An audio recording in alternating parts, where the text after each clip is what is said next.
Good morning! Yan, magluluto ako ngayon ng adobong pusit.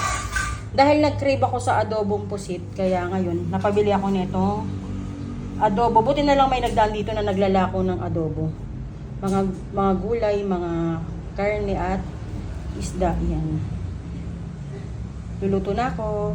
So, yan lang yung kailangan ko. Bawang, sibuyas, luya, kamyas, at itong sili, tapos toyo. At syempre, hindi mawawala itong pusit. Buksan na natin ang kalan. Yan, mainit na yung kawali. Lagyan na natin ng mantika. Yan, painitin na lang natin para maigisa na yung mga gulay. Yan, ang una kong ginigisa is ang luya. Para lumabas yung lasa talaga niya. Yan, haluin na natin. Yan, isusunod ko naman yung bawang. Yan, golden brown na yung luya. Yung bawang naman.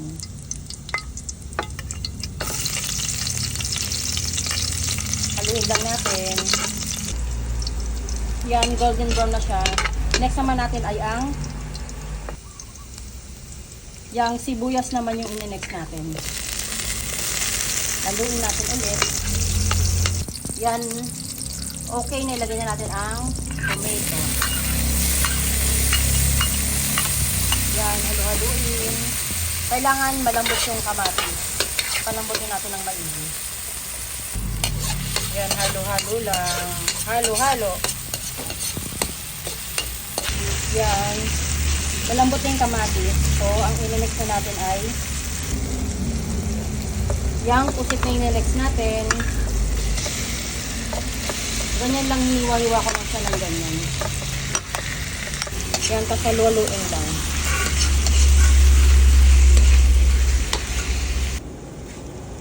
Tapos yan, takpan muna natin ng mga 3 minutes para lumambot bago natin lagyan ng toyo. Yan guys, lagyan na natin siya ng soy sauce. Mga 3 ganitong soy sauce lang. 3 sandok na soy sauce. Yan, haluluin. Yan, nilagyan ko ng pampalasa. Tapos yan, pamintang rock.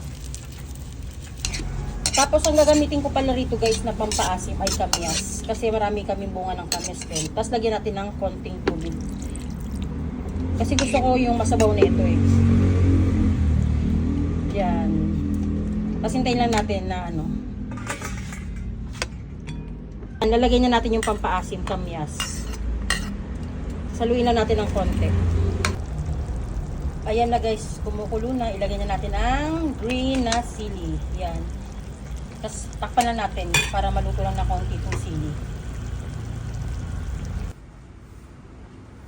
Ayan guys, luto na yung adobong pusit sa kamyas. Sarap. Ready to eat na. Kain po tayo. Thanks for watching. Bye!